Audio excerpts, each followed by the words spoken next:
introduction, like I mentioned. And she's just going to kind of go over the new standards and how things have changed from the previous standards, just so that you can then go back and apply what you learned into your own areas. So we're very happy and thankful to have her. So I will turn it over to her. Thank you. Good morning, everyone. I want to take a quick poll. I'm very happy to see you today, and I do see some familiar faces and then also a lot of new ones. So welcome, everyone. I'm very excited about this opportunity to collaborate with the Arts Center, with the North Carolina Arts Council, to really open up doors for the arts for students across our state. That's what this is about. This is in school, out of school, every way, arts every day in every way, to say it short. So we're starting about 15 minutes late. I would like to ask your permission that we continue until 12:15 because we have a huge amount of information and standards to look at. I've been working with standards at DPI for going on 14 years now, and I still am working on it. So you're not going to leave here knowing everything there is to know about every content area, but you are going to know how to get to the standards, how they're structured, a little bit about what's in there. You're going to have a chance to work in depth a little bit. You're going to have the latest legislation and policy updates, initiatives, all of that was in the flyer.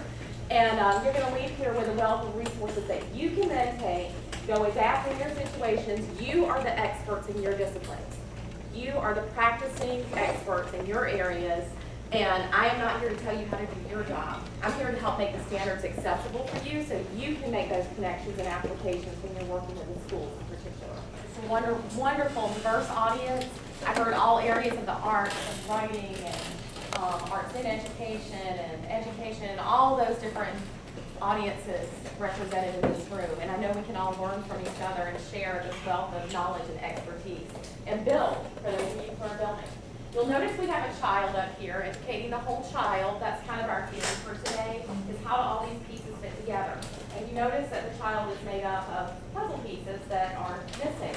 So by the time we leave here today, we want to have those pieces back on the puzzle, and hopefully all of us are going to learn something new about all of these different standards. Each of these puzzle pieces represents one area of the standard course of study for North Carolina. So I think I can help you. I've heard lingo quite a bit. I think I can help with that. I know I can help with hooking you up with resources for the standards when you want to dive deeper in a particular area, grade level, course, or whatever. I can help you find those resources. And I think I can help you with connections and helping to facilitate that interaction with the schools and making connections. I will also say that I'm available at the end of this workshop for anybody who wants to stay and talk and ask questions and just connect with each other. And I would love to find a way that we can stay connected after today. We do have an Arts Ed listserv with DPI. Some of you may belong to that already. It comes out every week. And that includes things like professional development opportunities, funding resources, and all kinds of curriculum resources, policy updates, legislation updates, all of those things. If you just want to stay in the know, that's a good way to do it. It's our most immediate way of communication with the field because we can't go out and travel all over the state as much as we would like to be with you in the schools all the time. It's just so I'm also going to point out to you, you should have an agenda on your table. I think everyone got one. It's yellow. And at the top are the objectives that were advertised with this workshop, with the flyer. So that's really our focus, is getting the latest standards, policy, legislation updates, and looking at arts and arts integration in the schools, giving an overview of the standards, and giving you some tips and resources that you can take with you. If you go to the website that's on this agenda after you leave here today, you have access to everything I'm sharing with you. Everything. You don't have to go look for it. One-stop shop. Go to that website. You have everything that's in this PowerPoint that we're going to go through. And I know you don't want to be, I don't want to contribute to death by PowerPoint, but some of this information is visual. It's content. And so and one reason we use PowerPoint is just to speak to different learning styles. You can hear me talk, but if you can also see what I'm referring to, it might help you make that connection. You can get to it, and I'll tell you this too. The PowerPoint has notes in it that go way beyond anything I'm going to be able to tell you today. So you can go there, download the PowerPoint, read it on your own, and you may end up knowing more about the standards than some of the teachers you're working with, who are also learning the standards right now. This is the Wiki site where you will go if you go to that link on your agenda, and I just want to show it to you. This is our Arts Education Wiki. Have any of you used Wiki sites for your work? They're good for collaboration. They're good for posting information. This has become kind of our one-stop shop for everything related to the standards. Now, I'm taking you to the Arts Education Wiki, but I have links on here to wikis for all of the content areas. So you can go to English Language Arts, Math. I got to ask something really dumb. Yes. Could you just explain the word wiki? I hear that thrown about all the time. You know, it's a Hawaiian word, and I can't, does anyone know what it means? Quickly, wiki, wiki. Thank you. And so it's like a quick way to get information, Yes. is what you're saying? It's like a website. Okay. It's a website. All right, thank you. But it's a quick way to get information. You can also, depending on the way you set it up, use it for collaboration and all kinds of other things. Used to be Quickie, but Quickie Wiki. So we're going to go to the Arts Ed Wiki. This is what's linked on your agenda. Now there's two ways you can get to this presentation. One is to go to the direct link that's on your agenda. But if you don't feel like typing in all those plus standards, plus 101, plus teaching artists, you can just come to ANSYS. This main site, ansys.ncdpi.wikispaces, and click on professional development. And then you're going to click on other training. And you can go look at any of this stuff that's on here. There's a lot of information on this site. And we're in 2012-13 school year, and here you are. So this is Standards 101. That's the flyer that advertised the workshop. And then here is the interactive agenda. What this is what's on your agenda, except it's all hot links. So I'm showing you the wiki space right now.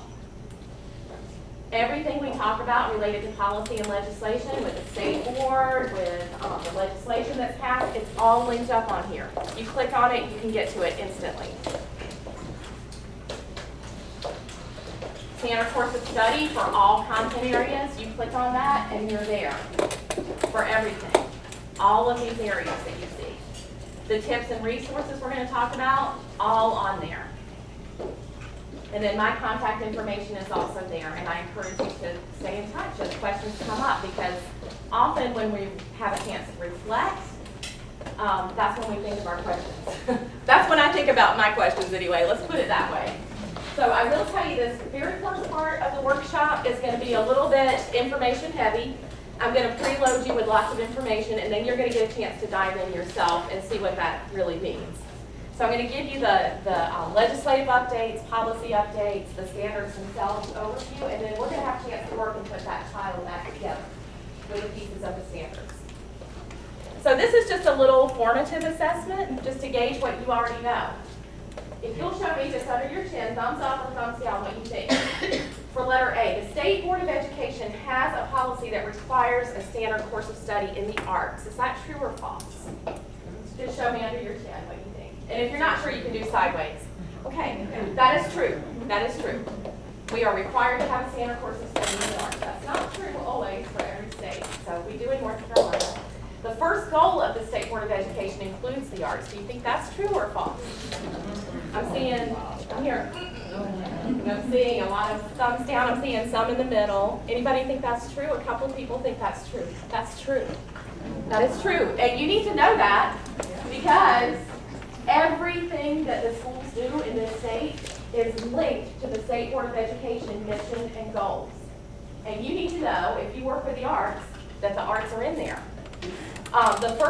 The first goal is that North Carolina public schools will produce globally competitive students. You're hearing a lot about that, right? Globally competitive. This is what it says about the arts. This is the first bullet under the first goal. Every student excels in rigorous and relevant core curriculum that reflects what students need to know and demonstrate in a global 21st century environment, including a mastery of languages, an appreciation of the arts, and competencies in the use of technology. Now, when I've shared this with arts educators, they kind of don't like that it says we're just going to have an appreciation in the arts. I mean, yeah, we all want to appreciate the arts, but we want stronger language. But the fact of the matter is, the arts are in there, and you start with what you have, and then you build on that. I'd rather be in there than not. I don't know about you. So that's a good thing to take away. The arts are in there. First goal.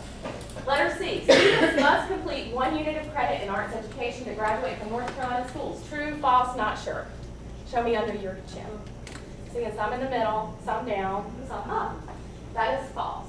We do not have a graduation requirement in the arts in North Carolina. Now, it's been proposed several times in legislation, including this past spring, but has not become law in our state, and it's not policy. Students can take the arts as electives at high school.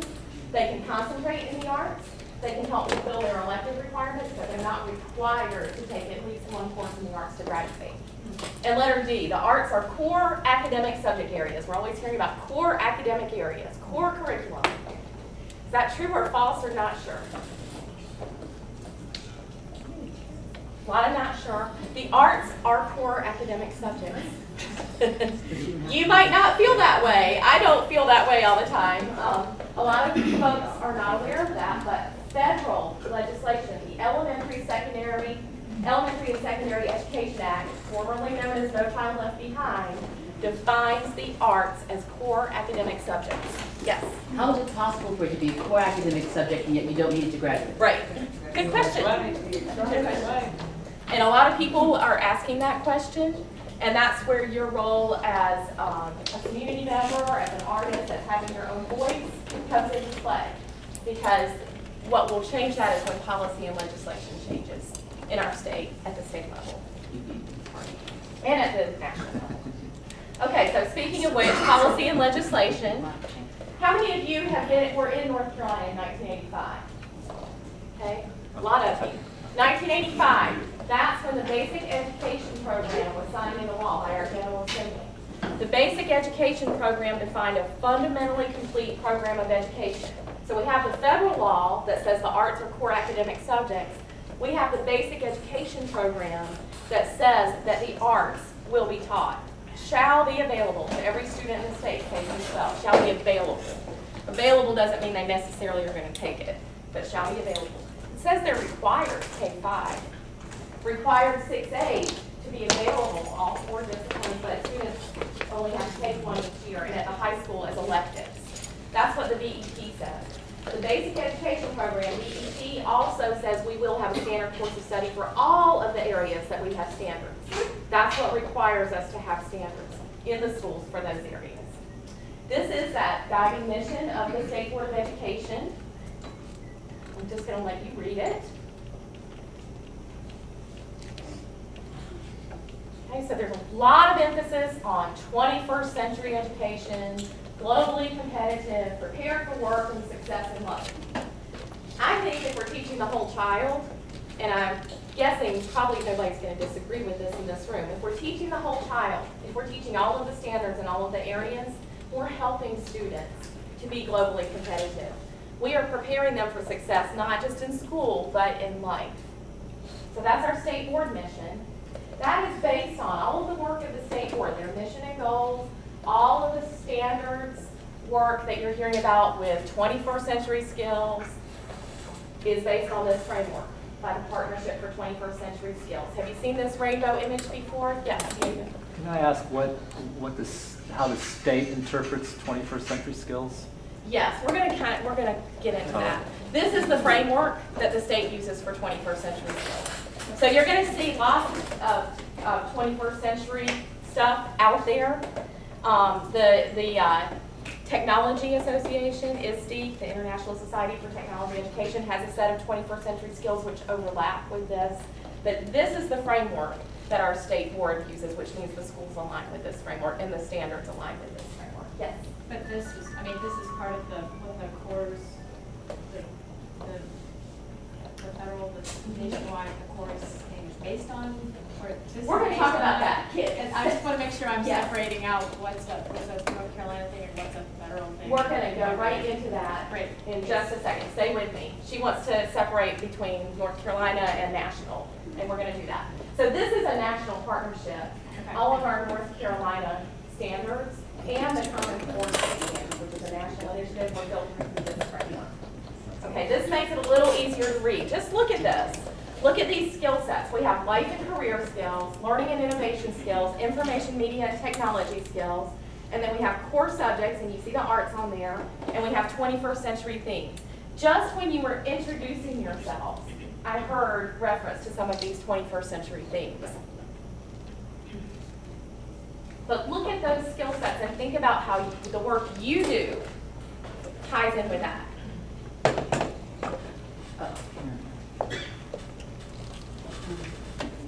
Are you seeing some connections in your own head? Yeah. I don't think you can experience any of the arts and not be collaborating and communicating and solving problems and thinking critically and showing initiative and self-direction and taking leadership roles and responsibility for your part in what you're creating or what you're presenting. Can you decode ICT literacy? Yes, ICT is information, communications, and technology literacy. And what that deals with is things like social media, being able to interact with different platforms. If you go to the Wiki, when you leave here today, the Quick Wiki, there are links to this framework, and there's a two-pager that goes into every single one of those skills and defines them, as well as the themes. And that might be good for you to be aware of, because this cuts across everything. 21st Century Skills Framework cuts across everything. It's a filter, a lens for everything that's being done in the schools. You're going to see this everywhere. So the more you can show how you're addressing this, the stronger potential you have for connecting to those schools, because that's what they are looking at. Future ready, 21st century skills. Now this is, I realize that's a little hard to read on our big screen movie theater here, but this is a timeline of legislation that relates to the arts in North Carolina. I'm just going to tell you very quickly. We're not going to go through each of these in depth. Starting with the DEP, 1985. Then in 2008, many years later, we had a joint select committee on arts education. They looked at what's going on in the schools, what's going on with arts education, how many teachers do we have, how many students have access to arts education, what's happening with this BEP that is still on the books, what's happening with that in the schools. And then we have, and I do apologize for it being difficult to read, it seems to have changed color on me. As a result of their work, two bills were introduced, Senate Bill 66 and House Bill 149. Both of those called for a graduation requirement. That Senate Bill 66 morphed. It turned into another piece of legislation which resulted in the Arts Education Task Force, the Senate Bill 66 Task Force. That took place in 2010. That task force wrote two reports, a report and an implementation plan. We're going to talk a little bit more about their work in a second. And then most recently this past year, 2011-12, we had House Bill 758, which established an Arts Education Commission. And they proposed three pieces of legislation. And then at the last minute, a new piece came out that was passed just this summer, which requires arts integration for pre-service teachers and lateral entry teachers. That they are prepared to integrate arts education across the curriculum. So as a result of that Senate Bill 66, let's go to that task force work. That task force was made up of representatives from the community, from all of the arts disciplines, from the business industry, from there was a parent representative, PTA, A+ schools, that's one of the things they were charged to look at, higher education, professional associations, regular education, principals at all levels, superintendents from 3 different school systems in the state, as well as legislatively appointed members. And that diverse group of people came up with their definition, which is now what is in their report and what we embrace as a state, of a comprehensive arts education. And I think you're going to like this because it's really about coming together. It's really about looking at the arts every way that they are delivered and made accessible to North Carolina school children. So we have arts education as defined, we talked about a little while ago, core academic subjects. That's your standards-based arts education. Then we have arts integration, which is the ability of the arts to connect, to support learning across the curriculum in multiple areas, in the arts areas and in the non-arts areas. And then we have arts exposure, which is what it sounds like, exposure to real, authentic arts experiences. That might be in school, that might be some of you going into the schools and exposing children to your art form, or it might be them coming out of the schools and going to a museum or hearing a symphony or seeing a ballet or any of those experiences that are real arts experiences, seeing careers in the arts. All of those are arts exposure. These three things together make up our comprehensive arts education. And if you look at that, those three pieces are not owned by particular people. Some people are going to lend themselves more to one of those components than others, but the ownership is really spread throughout. Arts integration is not just the classroom teacher's job. It's not just the arts educator's job. It's not just your job coming into the school to integrate with the arts. But it's all of those pieces together. Arts exposure happens lots of different ways. Arts education, that's specifically talking about standards-based, but it's not just, the arts educators see some of their students 30 minutes once a week, maybe, for 1,000 kids. It's not just owned by any one person or party. And we all have to find ways that we can support and work together. If we join together with these three components, it's only going to increase opportunities for students and bring more opportunities to them. That same task force also came up with this vision for arts education. Again, I'm going to pause and let you read that. I hope you can see that clearly.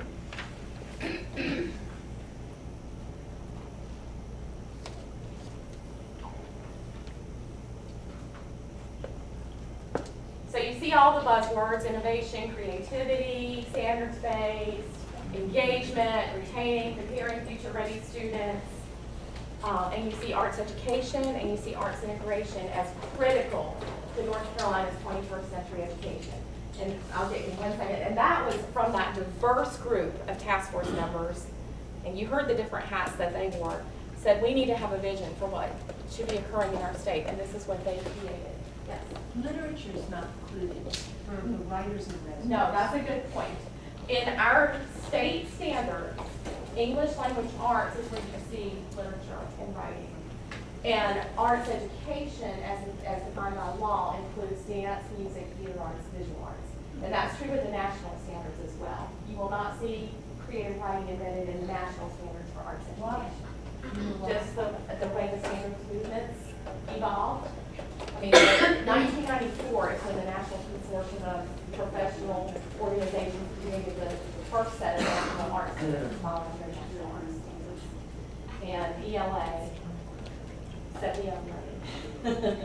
It's too bad because creative writing, as an example, there's huge opportunities for people who teach writing, like myself, Yes.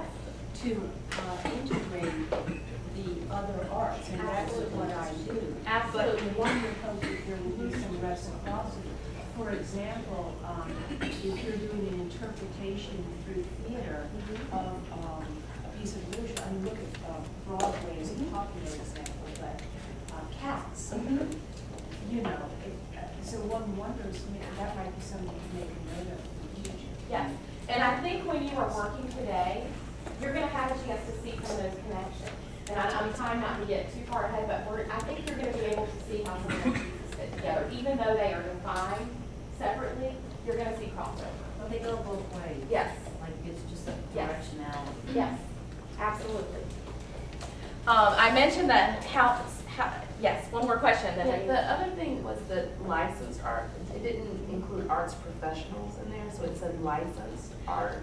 that's the standards based in the schools. Is how they have a definition for each of those, and what that task force did not want to see. They want to see professional teaching artists in the schools, but they do not want to see a school saying, well, we had a dance artist come into our school and do a residency for 1 week, so we're teaching dance.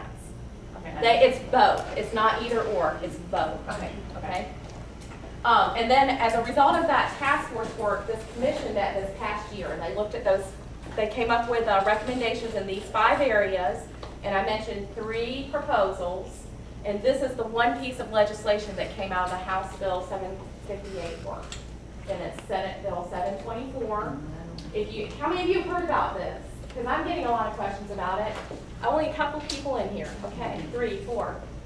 So this bill this law requires that pre-service elementary teachers and lateral entry teachers are prepared to integrate arts education across the curriculum. I have a question about Yes. this bill.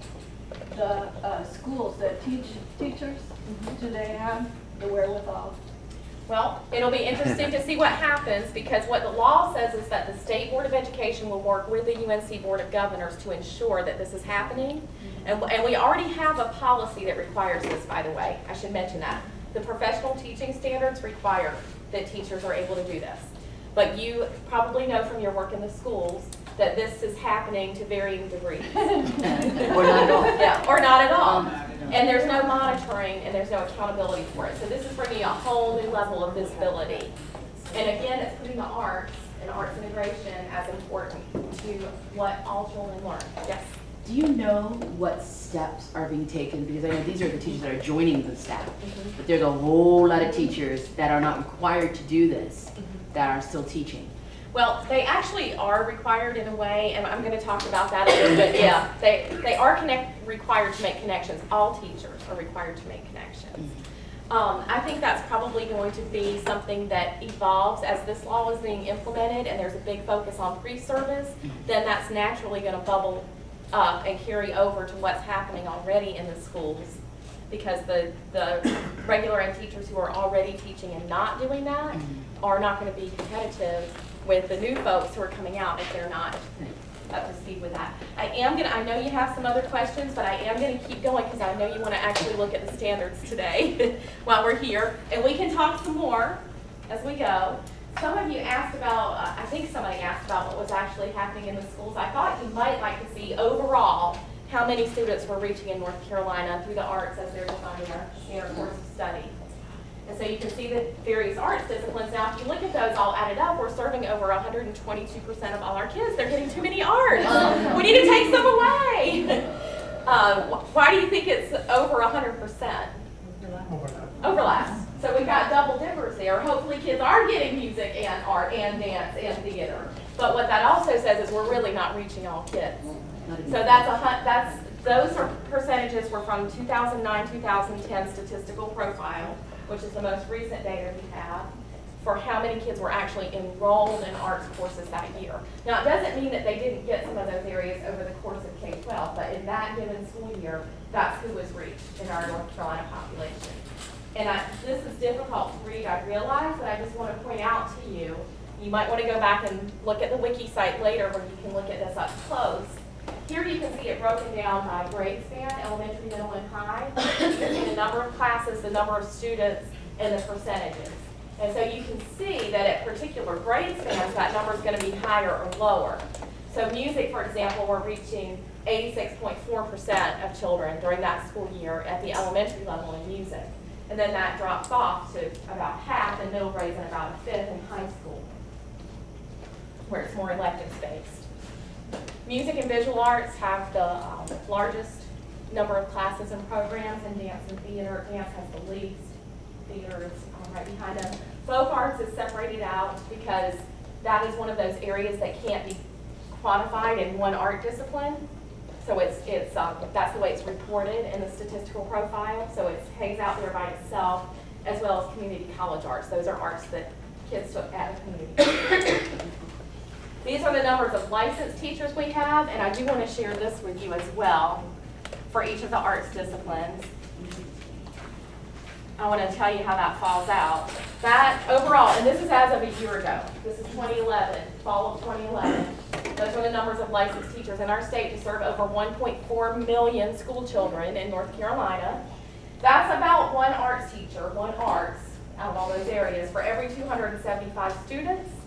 If you look by discipline, that's one dance teacher for every 8,367 students. Music, one for every 552. Theater arts, one for every 4,150. Visual arts, one for every 683. So there's obviously a huge issue with access and equity across our state. And I think our legislators are very well aware of that. They've been looking at this very closely since 2008. And we, as a state, with our state agencies, the North Carolina Department of Public Instruction, the North Carolina Arts Council, and all of our partners have been working very closely together to know what's going on and to find out what we can do, what actions we can do, and what we can do to help promote and model that comprehensive arts education and build bridges and continue to move things forward. So that concludes the policy and legislative information overload part of this workshop. And now we're really going to move into the actual standards. Any other quick comments or questions? Just quick, I know that North Carolina is, especially the government right now, they're really pushing the fact that we have lots of arts here. and they're using that to attract businesses. Yes, Um, economic development. and not like yes. it's huge in the state right now. Are they at least trying to consider that there's a correlation between teaching the arts in the schools to having a continued supply of arts? Right, right. Yeah, patrons for the arts tomorrow. And having people who can provide the arts, the providers. Is that what you're talking about? Yeah.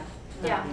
They haven't got that far. Not yet. I think it's a piece of the conversation. I'm not hearing it. It depends on which audience you're dealing with. I'm not hearing that a lot in the public school audience. That's where it But that needs to is, be. yeah, it's huge. It's huge. One more comment. No question. Has there been any look at professional development days for teachers, particularly in light of the S724 legislation? Not yet. Last I heard that professional development days for teachers were being slashed, and it's difficult to educate them if you don't have access in here. Well, they have 5 waiver days they can use this year, and a lot of them are focusing their professional development on making sure, because all the teachers are trying to grasp what is in these new standards. We have new standards for every single subject area. So they're really devoting their time on what's in the standards, and maybe not quite, some of them more than others, depending on when they started this, into the part about making connections. They're just trying to find out what's in there. Okay, we're going to take 5. We're going to take 5. When we come back, we're going to dive into the standards. So be ready. And please, exciting conversations taking place. What do we be doing to help make those connections? What should be happening in the schools? I heard conversations about student engagement and workshops and professional development and all kinds of things that you all can use to help open some of these doors for teachers who are overwhelmed. They are overwhelmed. Yes. If I got a job next week in a school, my standard is to come in with a lesson plan and quote their standards. What am I using? Old? Oh, do we have timelines for this integration? Yes, we're going into that. Thank you for that segue. I paid Cody to ask that question. So look at the first one, Cody. All of the new standards must be implemented no later than fall 2012. Is that true or false, or you're not sure? All of them. All the new standards. That is true. All of them. Every single Band-Aid that's up here on this slide has to be implemented this school year. Now, some of them were required to be implemented before this school year. I'll show you what some of those Like were. retroactive. Information technology, for example, was required last year.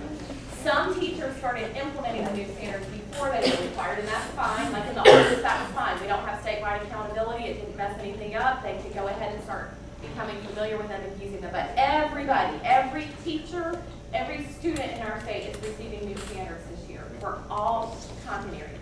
We have never had that in our standard course of study in the state where everybody was implementing new standards and new assessments at the same time. So you understand why the teachers are overwhelmed. So you are using, when you're aligning next week, you're using all new standards. Okay. All new standards. Now, do you think this is true or false, or you're not sure? All of the standards were built around the revised Bloom's taxonomy and filtered through the framework for 21st century skills. Is that true or false, or you're not sure? I'm seeing a mix. Okay, this one is kind of a mean question on my part. 21st century skills, I already told you go through everything, right? Yeah. Everything's based on 21st century skills, but revised Bloom's taxonomy only applies to the essential standards. And I'm going to explain to you what those are in just a minute if you're not sure. So if you didn't know, Bloom's taxonomy, remember that, has been revised. And for our essential standards, all of the standards were built based on that framework. So it changes the way they look. And we give you a quick glance at that, but if you want to find out more about revised Bloom's, there is an online learning module. And the link to the online learning module is on that interactive agenda on the Wiki. And there are lots of materials available on the DPI website for revised Bloom's. So you can take the crash course and become familiar. And I'll show you a quick preview in just a moment. All right, now here, next question. North Carolina Standard Course of Study refers to Common Core State Standards and North Carolina Essential Standards. Is that true or false, or you don't even know what that means? Or you're not sure? Okay, I'm seeing a mix again. That is true. So, This is confusing even for people who are working with us every day. The North Carolina Standard Course of Study is the legal term. That's what's on the books. That's what we call our standards. That's what's in all the state board policies. What comprises that standard course of study is a combination of Common Core state standards. Those are national, voluntarily adopted national standards. 46 states have adopted them. North Carolina was one of the first. And the North Carolina Essential Standards, which are state specific. And I'm going to show you how that looks. All right, and the last one, adoption of the Common Core state standards is a requirement for any states who want to get raised to the top money. That's the federal government. Do you think that's true or false, or you don't know? That's true. So North Carolina is a race to the top state. We were talking about summer training at some of the tables. The last 2 years, we've been doing summer institutes for all content areas as part of Race to the Top. And we've also been doing regional trainings across all of the regions of the state on the new standards as part of Race to the Top. So here's revised Bloom's. You can see it's two-dimensional. Original Bloom's was one-dimensional. This is two-dimensional. It takes into account the cognitive processes. Those are the verbs that you're going to see in the Essential Standards objectives. Remember, understand, apply, analyze, evaluate, create, and then there are sub-verbs that go with those verbs. And it takes into account the knowledge dimension. Those are the different types of knowledge: factual knowledge, conceptual knowledge, procedural knowledge, metacognitive knowledge. When you think about the way you think, the way you understand. And any of the standards can be mapped out according to those two dimensions. The verbs, the cognitive process dimension, is really going to lead you in the Essential Standards to the learning outcome. So you look at that beginning verb, and that's telling you what you want the students to know and be able to do. The standards tell you what students should know, does not tell you how they learn it. It tells you what they need to know and be able to do. All right. Oh, those were so much fun. I have more. I forgot these were in here. Okay, this is specific to arts education. First one. Each arts education discipline has a strand that relates to making connections. We've been doing a lot of talk about connections. Do you think that's true? It is actually false. 3 of the 4 arts areas have strands. Strands are the unifying threads of understanding that deal with making connections. But all of the art standards have connections, have standards, have objectives that relate to making connections embedded within them.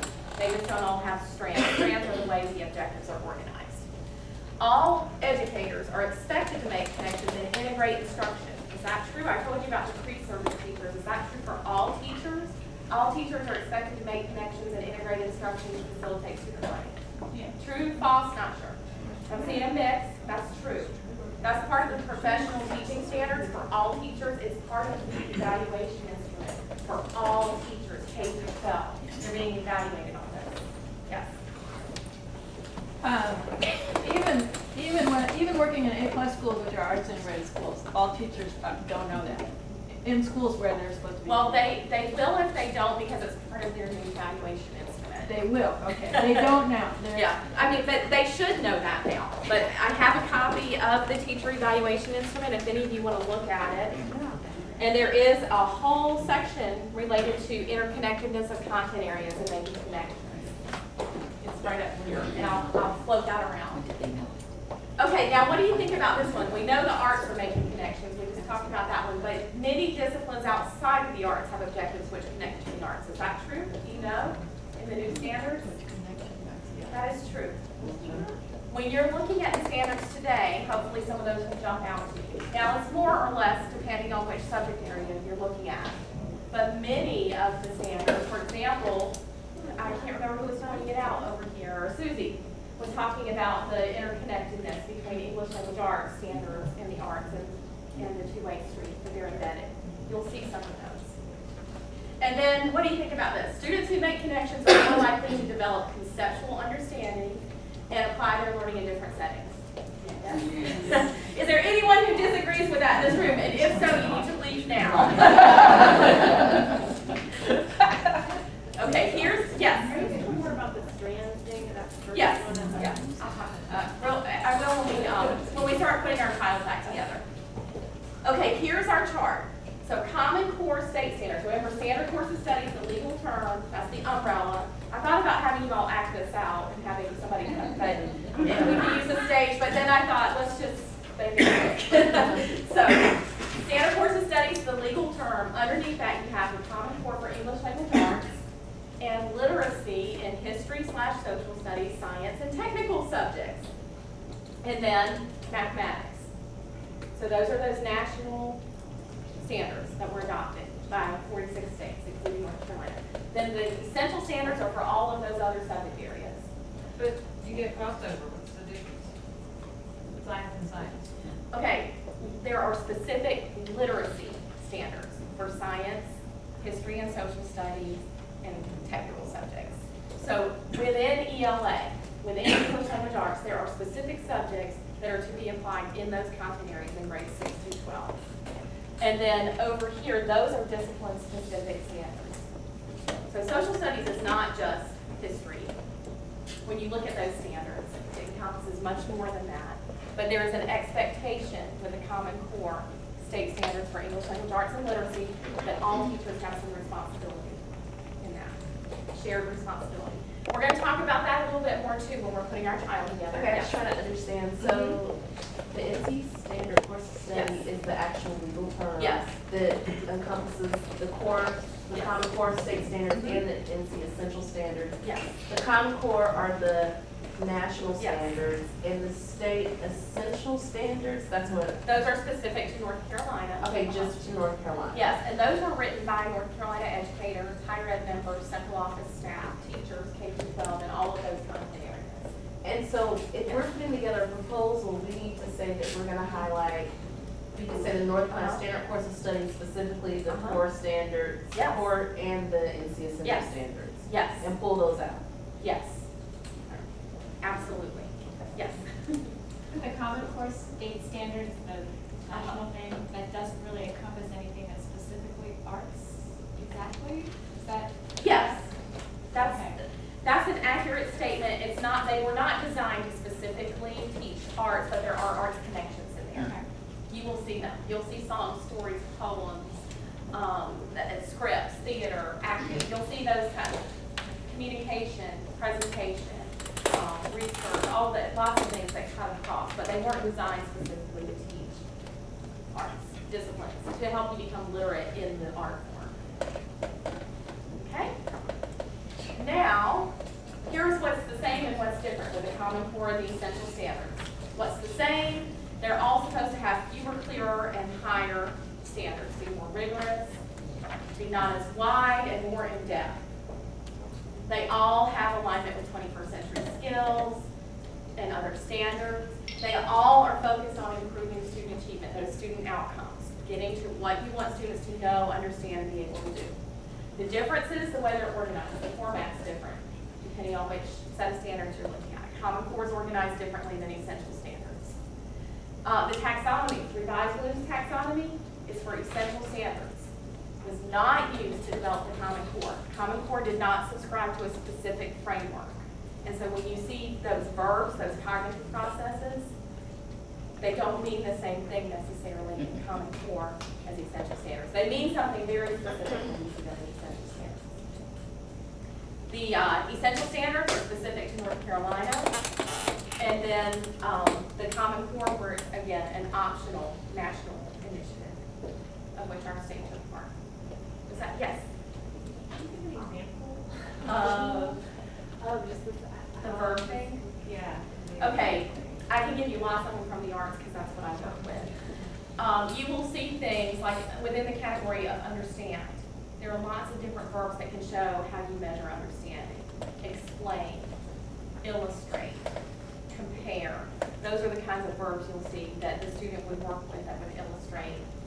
Illustrate, that's one of them, their understanding. And when the teams wrote these, this is RBT is another whole workshop. When the teams wrote these standards, they had to use that framework. So in the arts, that posed particular issues because we're not used to, I mean, illustrate in visual arts means something very different than illustrate, meaning give an example of. And we are no longer singing and playing music at the beginning of our objective, we're interpreting music with our voice. for. We're, you know, we're not choreographing dance, we're using dance elements to blah, blah, blah, blah, blah, in order to whatever the outcome is. So you really don't need to become an expert in that. What you need to know is look at the beginning of the objective to see what you're trying to get at. Are you trying to get at students' understanding? Are you trying to get them to just recognize the elements of music, dance, theater, whatever? Are you trying to get them to, or identify them? Are you trying to get them to understand them? Are you trying to have them analyze? Are you trying to have them create? That's what's going to let you know what process you're trying to get them to use. And then the rest of the objective is going to show you what they actually have to accomplish to show that they've done that. Yes? Is this for pre-K too, or just starting at K? We don't have pre-K standards. You don't for any have of these pre-K areas. This is K-12. Okay, thank you. Okay, so now you get to talk about the standards, and I think this is going to create some good conversation. And I will tell you, because we only have this small block of time, we're going to have to work quickly, and you're probably going to leave here with a lot of things you want to follow up on. You'll see things, and you'll say, oh, I want to know more about that. And that's fine. Maybe we'll have a part 2 or something. But what you're going to do on your table, if I may borrow this stack to illustrate the assignment, you have a stack of stuff in the middle of each table. Excuse my lack of better terminology there. You have at least one folder that has some grade level standards in it. And I'm going to show you one. This is the guide. The folks of you wanted the quick way to get at the standards, K-8. Dan, who was it that wanted that? Yes. This is what you want. These reference guides, they're available K through 8. They're available electronically on Wiki, and the link is on there on your agenda. Or you can order them from DPI. They are only K-8. You don't have them for high school. High school, you actually have to go and look at the standards for the areas you're connecting with. Often that would probably be a course that you're connecting with. But these reference guides have every single area in the standard course of study.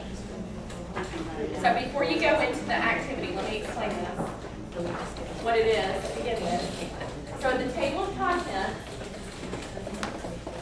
you'll see your Common Core state standards for ELA and math, and then you'll see those one essential standards by grade level, depending on which grade you're looking at. This is 5th grade.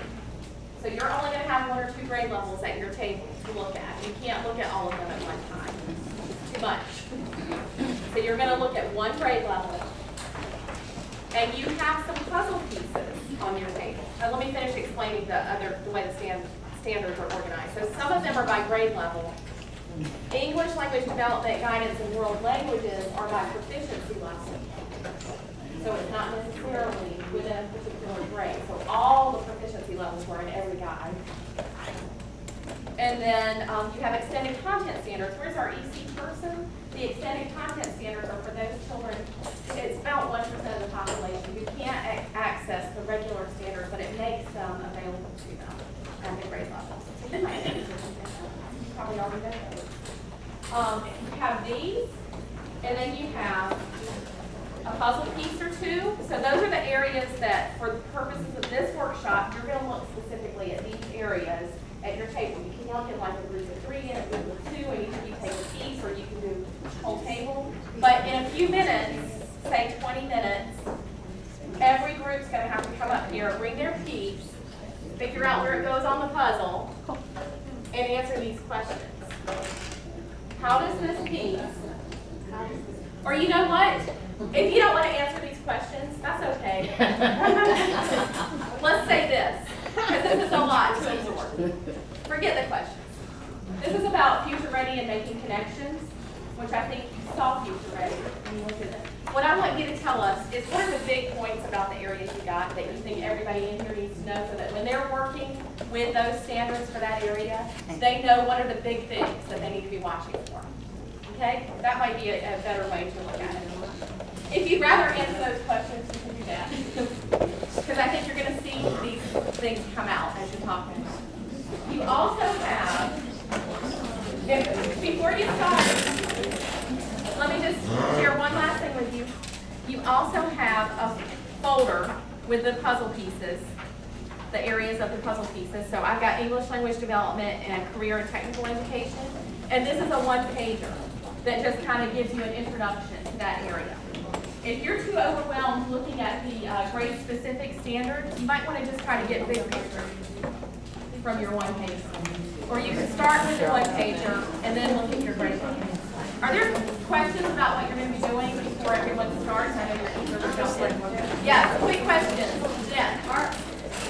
When we come up to do our puzzle piece, Yes. that's in like we have that. Uh-huh. There more lights. Whatever we're gonna pronounce different, no more lights, grade level. There are revenue Based on. See if you can pull out some things that might be good for us to know overall, but tell us what's specific to the grade level you looked at. So, like if you're looking at math out of first grade, then I would say in first grade math, we know is this and this.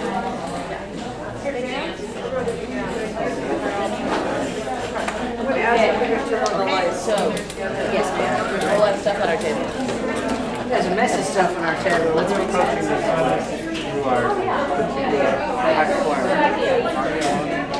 So, people at Arts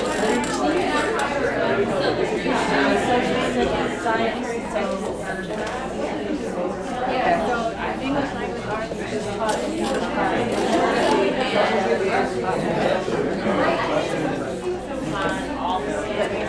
well, I know we're done to school, but they actually have broken out. So you have English and literature, but they're two classes. So English is really now technically English, like they're teaching for grammar and lessons and all that stuff. And language arts is literature, social studies, history are different classes.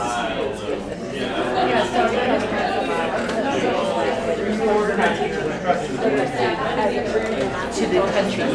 So yes,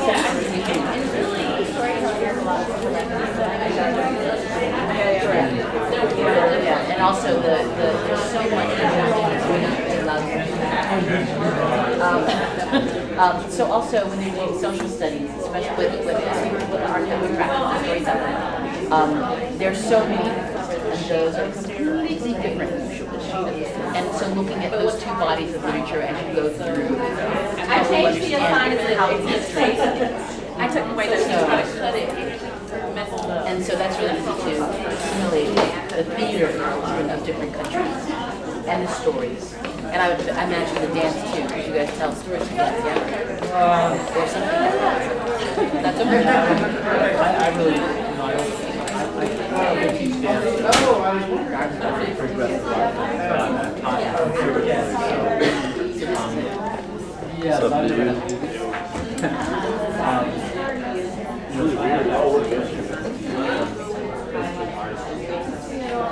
Yeah.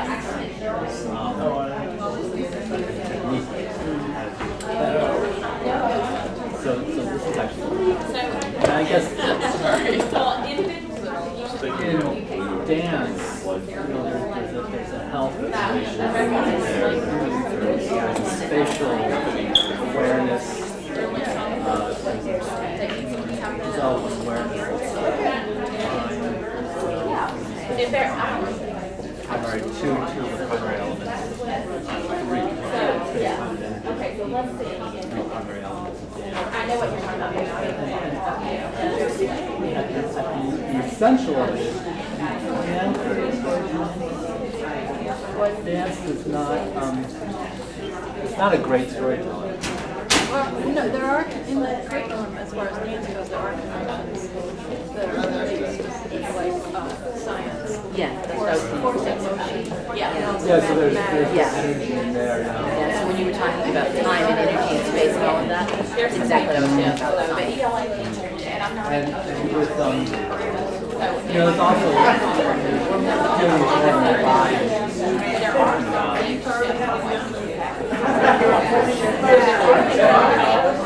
There's still going to be Support like there's a Which also has mathematical connection, shape, line, angle, all the words that mathematicians use to describe space. They can be used in dance as well. I've always found that those are long reaches for my own perception. Trying to have dances. Dicey. Right. When you use the same vocabulary, you can talk about angles, you can talk about lines in space, you can talk about points and lines and planes. That. Yeah, rhythm. You know, to extend it to physics might be a stretch. No, there is a web down YouTube. There's universities where the dancer PhD. Have you seen those? Yeah, some of those are fascinating. Watching the choreographed pieces does help you understand physics. It's cool, but I think what's cool about those is that one of the guys, there's like a competition now. Yeah. One of the guys Just gonna float it around.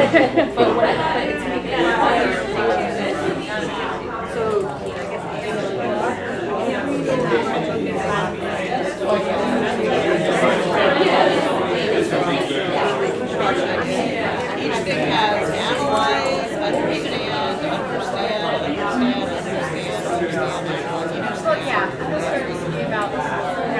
analyzing,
Teach the subject, teach guidance.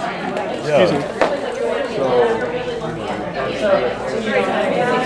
Like little things, everyone can help. Because when you're working with a person, whatever, you know, it's important also to do something that you want to about. So you want to find everyone else.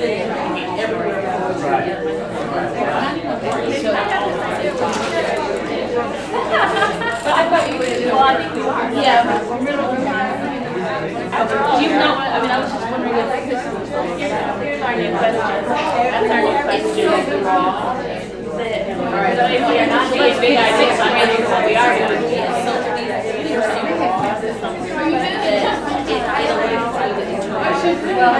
I like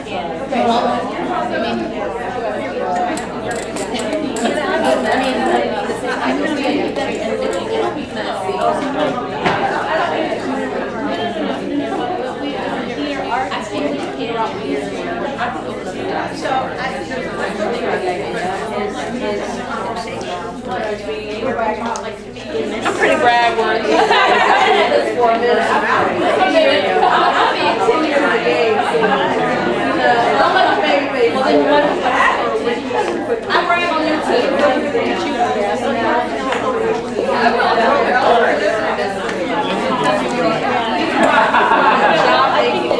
Right here.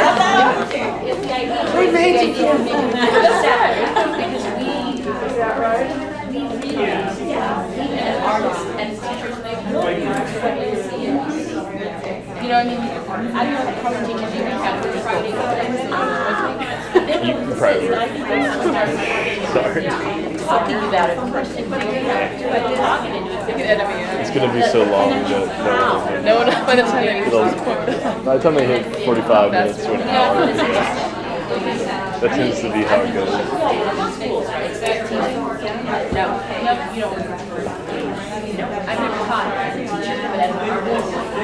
I don't work in the school system, but as a town history, I also work in a museum. This always makes sense as an artist, but since you don't work in this kind of setting, then for you, it's like how that is your responsibility. Oh,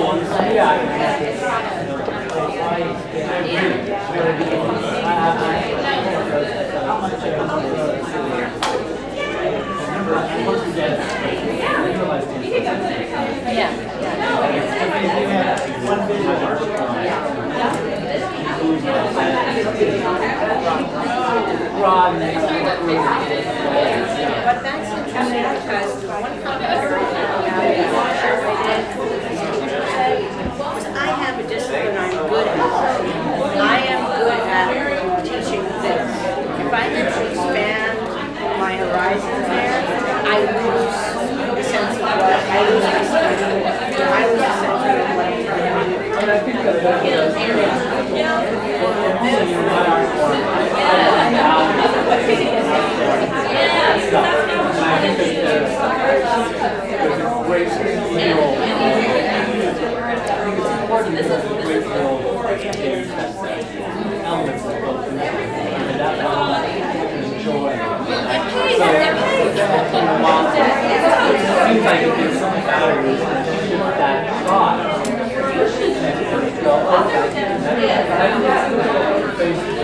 kind of black and white.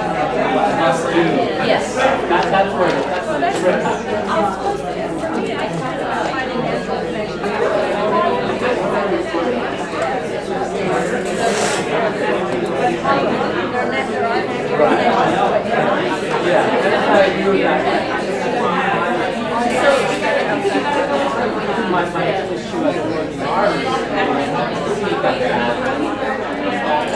See a lot of that.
asking me to like,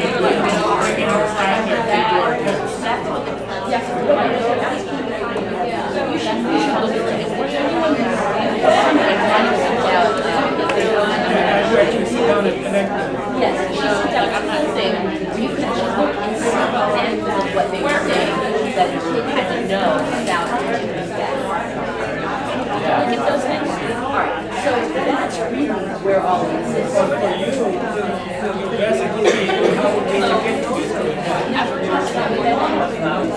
they're about. They're sort of like, what are the elements of you? What is it? You know how to run the one.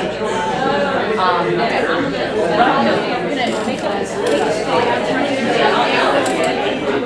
to narrate. What is the main character? Even like they're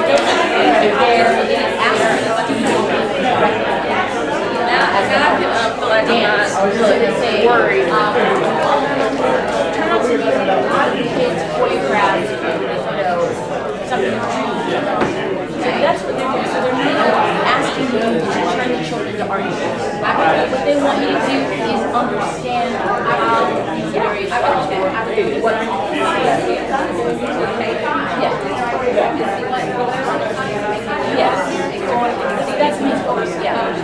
But what I was trying to say is, just like your response was, I never think about dance that way. Dance is listening. And what you're saying, no, have to be very look, I don't do it. I don't do it. That's what this is how the conversation is something that we have. As artists, we don't have to be still as if we were doing something that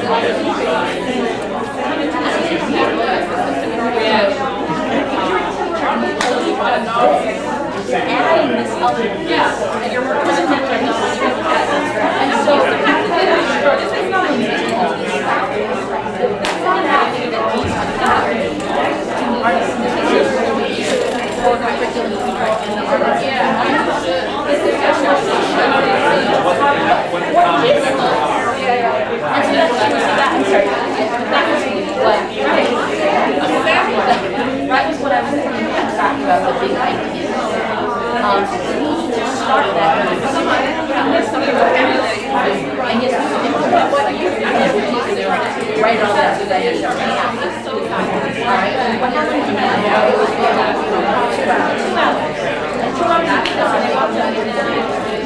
they liked it, but they don't know. And it's here in the head. But it's not something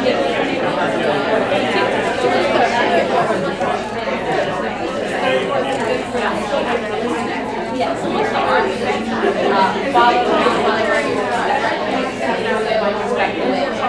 so yeah, that was definitely in terms of how this is part of as well as dance, as well as music, and also discussion class.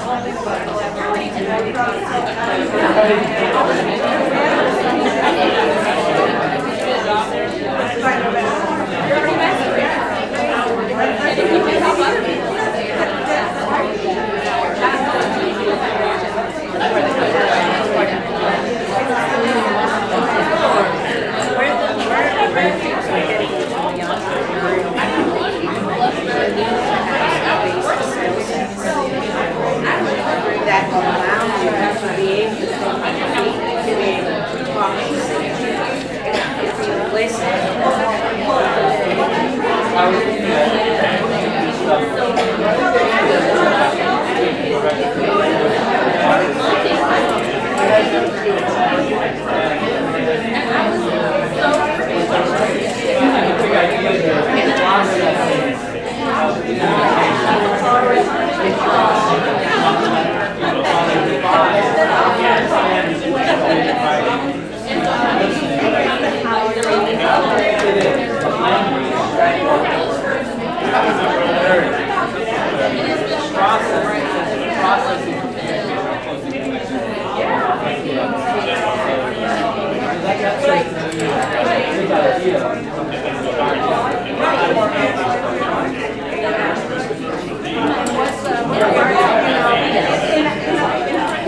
feels like How to communicate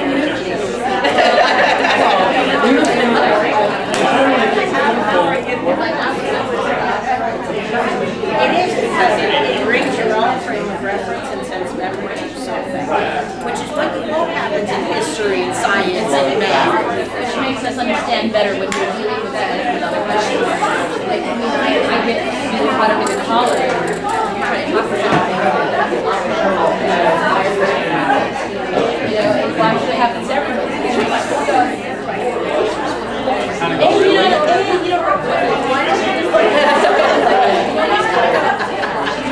I bet you dance really well. I mean, those are smart. In this world, yeah. I love it. Different places in Europe. Freedom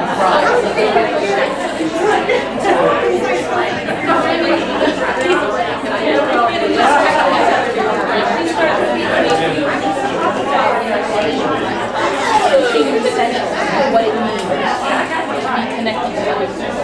And I think that dance, art, visual arts, music, I think those are stories. Are looking into people. We're not shooting with rabbits and the arts are doing it because we're not learning about places. But communication is really the hardest thing. So, taking on a side of that way, but ultimately, we're not even doing that to implement this. That's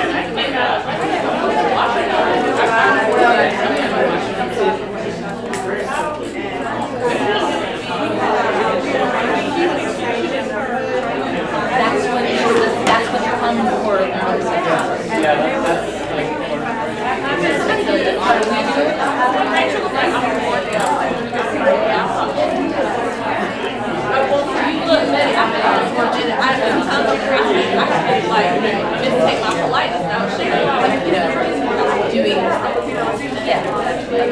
because the principle for messing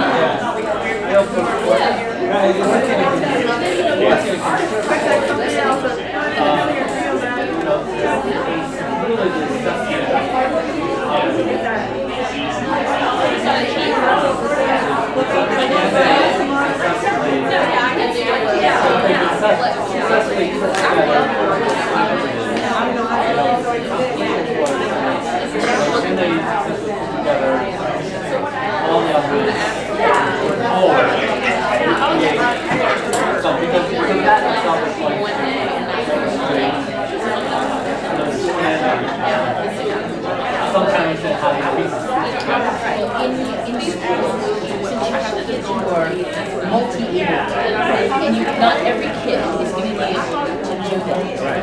So, I was trained as but I do make fear I went into training lessons to figure it out, see how they figure it out. So whenever I put a lesson plan together, there's always objectives. Usually there are 3 before you start, and they have to we got it back to students put in arts, they'll say that real people the 3 parts of the story. Students will be able to present the first moment of action. That can be big.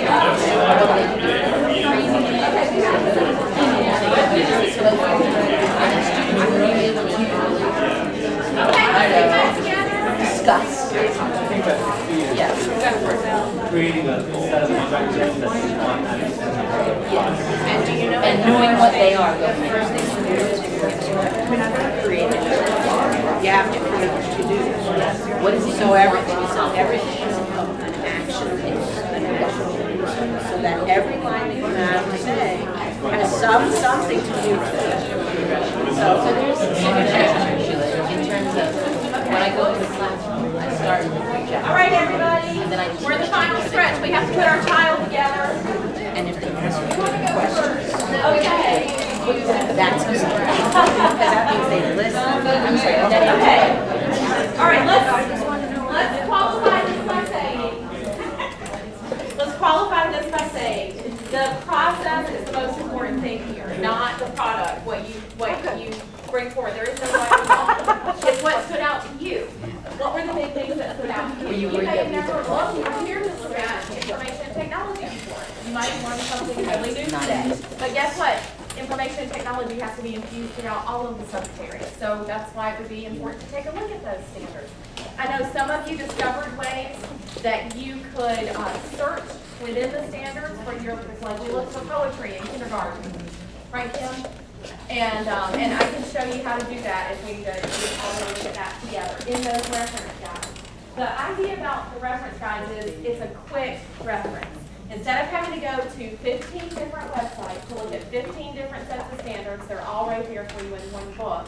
If you're a grade level teacher and you're planning and you're trying to make connections and plan integrated instruction, then you need to be able to quickly access all of the standards. If you're a teaching artist and like Jody and I were talking about, you're planning to go in and work in the school, you have to show how you're connecting to the standards because schools are not going to just give you time to work with kids without making those connections. Everything is standards-based. So hopefully this is a tool. This will get you thinking, make you go look for more. You might have gotten an area that really wasn't at the heart of what you wanted to explore. You can go explore all of these areas when you leave here today. So instead of doing the future ready and connections, we're just going to say, what are the big ideas for the area you have? And I actually have them planted in the PowerPoint in the order that they're in, so I could pull out some things to share with you, but I think for the sake of time, what I'm going to do is just let you know what's in there. So when we talk about each content area, if I think of a big thing that you didn't say, I might throw it out there, but if I don't, it's in the PowerPoint. Go look at it after you leave here today, and you can find some of those big ideas, how the standards are organized, where's the main emphasis for that area. So who wanted to go first? Okay, Jeanette's group, come up. Spokesperson, come up, put the piece on here and tell us what your area is about. We sort of split our table up, and Lucarta and I were looking at mathematics for first grade, and it was broken down in critical areas and practices, which I assume is what most of the sheets were. Critical errors or areas, not errors, or understanding addition and subtraction strategies under number 20. Understanding whole number relationships, place value, grouping tens and ones, understanding linear measurement and lengths and units, and reasoning attributes, which would be composing and decomposing geometric shapes. The practices I found to be very abstract, and I'm assuming that they are similar across. Those practices are at every grade level. So one of them was like measuring precision, and it was like, okay, well, that seemed a little vague for specifics. But then when we were discussing at our table about what this activity was about, I started thinking about my idea, which is making mosaics with children, and I very much try to hit math. And so one of the things that really stood out to me as an example was the making shapes out of other units. So for example, creating big, large-scale mosaics out of little tiny tiles and having children in this grade level be aware that they're building a large mosaic, rectangle, or square, or whatever the big picture is out of these little units, and that would directly attack one of these. And then I think part of the other thing you wanted us to think about was threads to other areas, and my friends at my table are from the Raleigh Little Theater, and they have technology, which we'll talk about in a second. And so just exploring that a little bit, I was thinking, well, if we were going to do a proposal together, we could do a skit or a production that would have children representing those individual units and moving their bodies around and coming up with something that then represented a whole geometric shape out of individual geometric shapes. So that was what I You probably can't look at the standards without thinking about those connections, right? Automatically. And is that Common Core or Essential Standards? Do you remember? That was the first thing, I think the Common Core standards. Math is a Common Core area. Right, yes. And then it automatically flipped to dance and the other things. So I'm assuming. So you also went into some Essential Standards. We looked under visual arts, but some of the language was not repetitive enough to really easily be able to pick up. And I think maybe that's why some teachers are having difficulty, because the language that was used in one is not the same as was in the other. So I guess that's where I have to have an examination. So, and I like that math is a big topic. Okay, next. Okay, we weren't really sure what we were doing since we got technology and information. Okay. Whoa! And it's for first grade, and what stood out to me was that it's interesting that this is really a pretty major starting point for any student going off to learning and preparing for the 21st century. Being able to identify what is a resource, where you get information from. You get it from people, you get it from print, you get it from websites.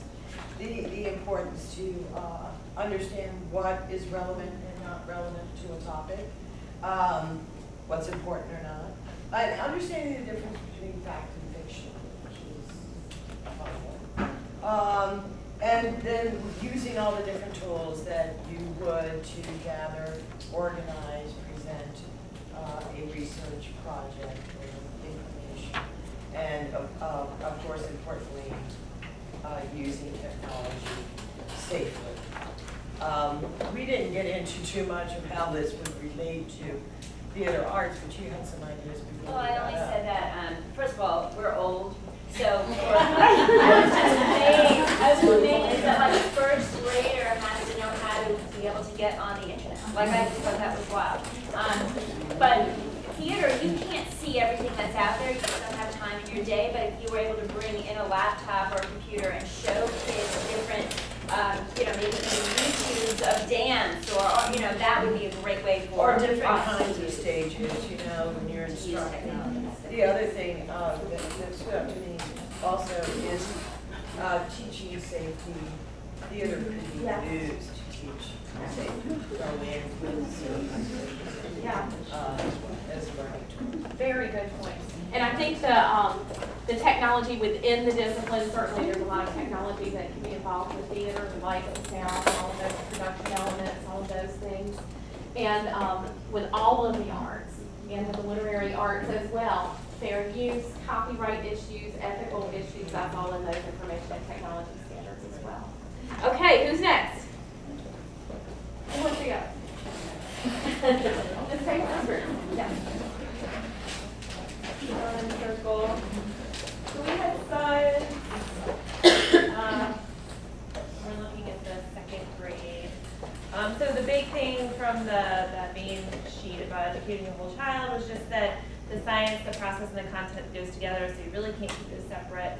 The kids have to be learning the content at the same time that they're experimenting and making things. And with the second grade, they had a lot of connections, or a lot of things they were learning that would connect well with like music and dance. So learning about sound and vibration, obviously great music connections, and learning about matter and earth systems and structures and processes, like learning about the weather, and I think all those things really attached to movement and motion, and also the visual arts, although the essential standards didn't really talk about science too much for the visual arts, but especially with the idea about weather and looking at wind speed and stuff, like they could build machines and experiment that way, using materials to build machines to track movement and things. And they were also looking at the structures and functions of living organisms, so animal life cycles. Again, I thought that would be a really cool thing to look at with dance, and, or even theater. And evolution and genetics, which we were all surprised that the word evolution was great. So just looking at character forms of organisms and other things. Right at the end. Thank you. Next.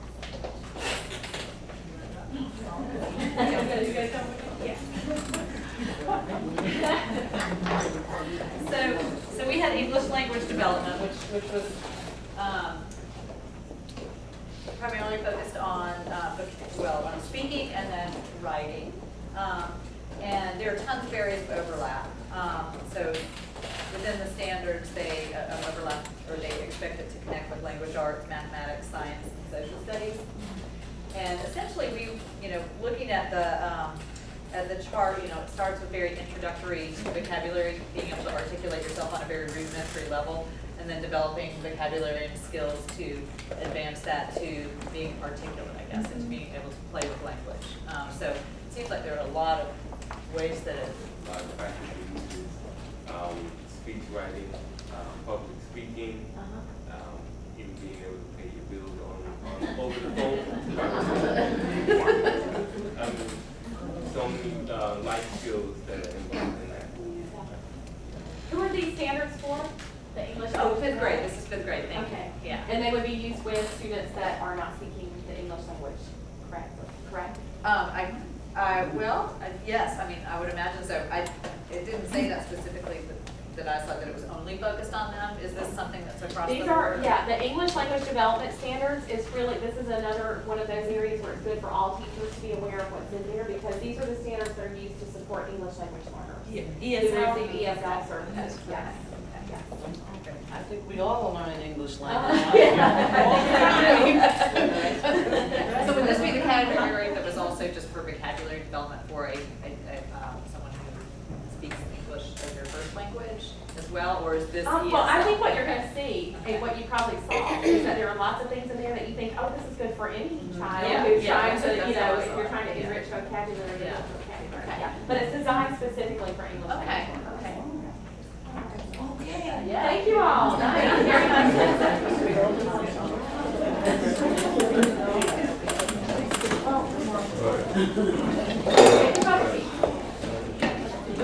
Okay, so I think we didn't do it right.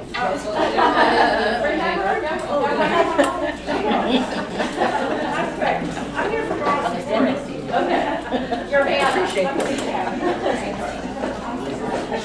So we had world language for grade 2, and being independent artist types that we are, we decided to answer our own questions. Okay. We looked at these, what's in here, and we decided that, we just focused on the 3 strands, as they're called, which are connections to language and literacy, connections to other disciplines, and connections to communities. And what we did was we just said, well, as artists, how can we deal with these? And so we took 2, which was the connection of language and literacy in communities, and just kind of came up with examples of how our work or the work of other artists can relate to that.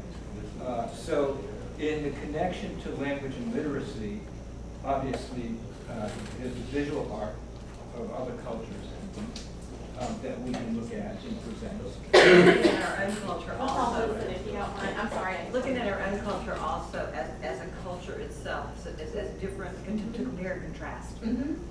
Our culture and other cultures. Yes. And use art forms specifically as music, singing, or songs, storytelling, and helping the children to understand other cultures outside of their own cultures.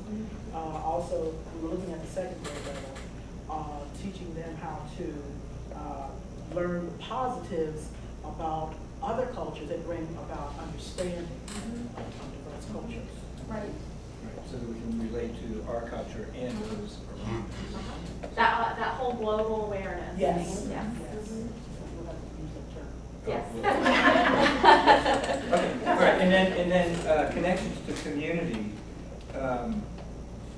Brian brought up the point that at the second grade, students are starting to learn, oh, it's not just me, I'm part of a church, a community, a state, a world. And we can help the development of that understanding of their place in the community through storytelling, through songs, through the art of our immediate culture, pop art, right? And the understanding of different cultures around us and how that relates. You can also reinforce education through history. I gave an example of a presentation that I do about the Harlem Renaissance. I use an elder in that line, elder, but I talk about the stories behind the music that we're all familiar with, but we don't know the stories. So these young people, second graders, they can relate to that kind of thing. They can relate to the colors, they can relate to the elder who is using drama, speaking a different dialect, and that culture as well. Excellent. Love your approach with those teachers. And we talked about when I visited their table briefly that, world languages is not just learning how to conjugate verbs in another language. Or that, that there are these cultural connections and there are the connections with language and literacy and communities that are embedded in those standards. And of course, the arts are part of understanding any culture.